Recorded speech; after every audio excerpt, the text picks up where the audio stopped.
Hello, what is up mga ma'am, sir, ma'am? Ako po si Ralph Cifra, isang visual artist from Manila, Philippines. And today,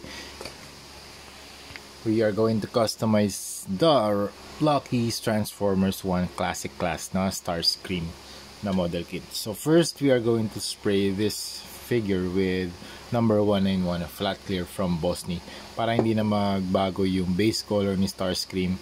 And from there, we will add a black wash, tapos silver na dry brushing, and then some splatter using sponge, and then top coat ulit using this, and then we're done.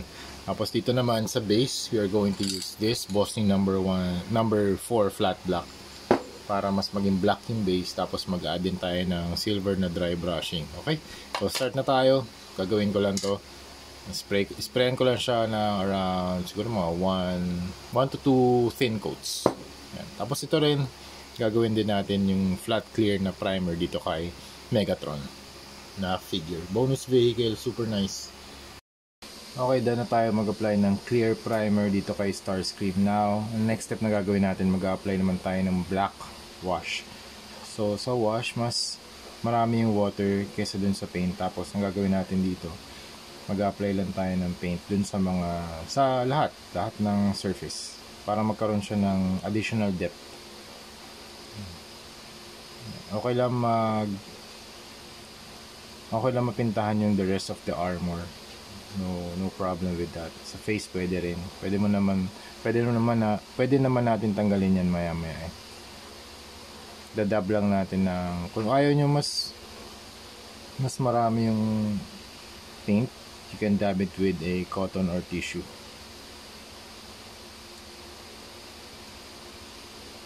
Yung excess paint pwede niya tanggalin.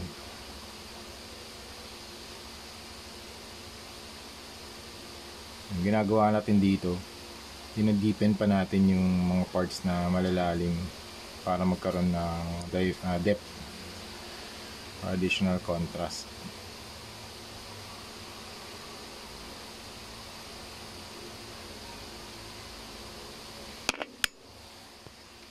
Okay, next na step, mag-apply naman tayo ng black paint using sponge. So, dadab lang natin yung sponge dun sa area kung saan natin gusto mag-add na extra level of weathering. Ito mga lang to, mga splatter effect lang or weathering effect dun sa mga corners or usually edges ng armor plates. Ayan. So usually diyan nagagasgas yung nagkakaroon ng friction sa mga edges yung mga armors. Kaya diyan nagagasgas usually yung mga sections. Kuwari pag naglalaban sila o kaya naglalakad, mas nagkakaroon ng weathering yung paa. So lalagyan natin yan. Tapos naman dito sa mga translucent na effect parts, I'm using yellow and white para magkaroon tayo ng extra level of highlights. Ma-define yung sculpt ng effect part. Yan, translucent siya. Hindi naman nabago yung medyo naging blurred yung translucent effect niya kasi nag-spray tayo ng clear na primer. Pero yung primer will help the paint stick to the surface. Tapos gawin din natin dito sa kabila.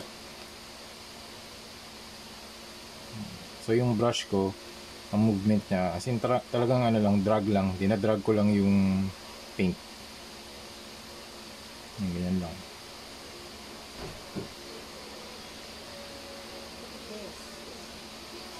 Okay, next step, we are going to apply silver paint for dry brushing technique naman.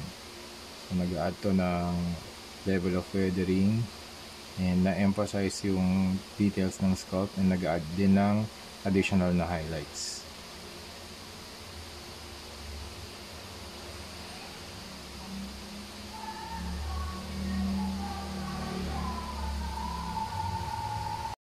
Okay, tapos sa base naman, we are going to use gunmetal, or rather steel na paint para dito naman sa base.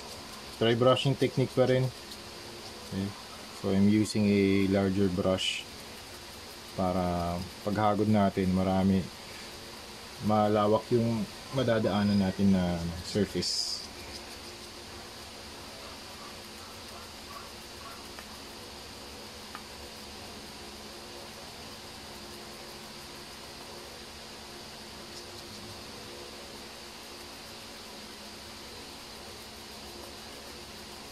Okay, nice na. Tapos na tayo.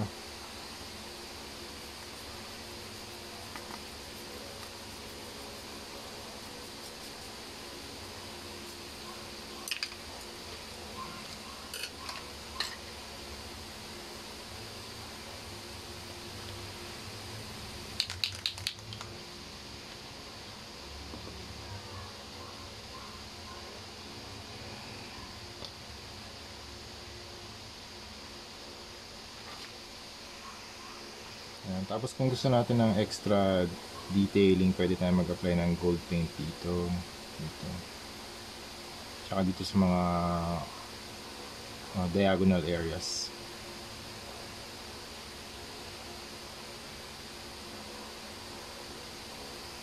Alright, we are done. Ilagay lang natin yung kanyang arms. Actually, yung last na step na gagawin natin dito, mag-a-apply pa tayo ng top coat. Okay. Pero wala naman siya masyadong hindi naman magbabago yung appearance niya. So, i-record ko na rin yung final part ng ating tutorial. Okay. So, ilagay ko lang dito. Okay. Invert natin. And then, ito yung kanyang wings. Okay. Attach lang natin sa likod. And then, this is it. This is it. We are done. Dala na tayo kay Starscream. Actually, tapos na rin si Bumblebee, si B127. May ilaw pa rin to. Ayan. May ilaw pa rin siya. Wala namang nabago sa articulation. Ganun pa rin. So, this is the front. The side. And the back. And then, dun sa mga effect parts pala ito. Tanggalin muna natin to. Tapos, pwede natin ilagay dito sa base na ginawa natin. You can also put it here. And here. This diorama base. And then, pwede nyo ilagay si Starscream dito. Tapos nandito na rin si Megatron, tapos na rin yung vehicle, yung bonus vehicle. Tumatuwa ako dito sa ginawa nila, yung mga bonus vehicles na maliliit. Tapos yung alt hands, tapos na rin. So yun, that's it mga ma'am sir. Poseable pa rin siya. Wala namang nabago sa articulation. And done na tayo sa pagka-customize ng Starscream Classic Class na blockies. So yun. So that's it. Thank you very much for watching and see you sa next video. Bye bye!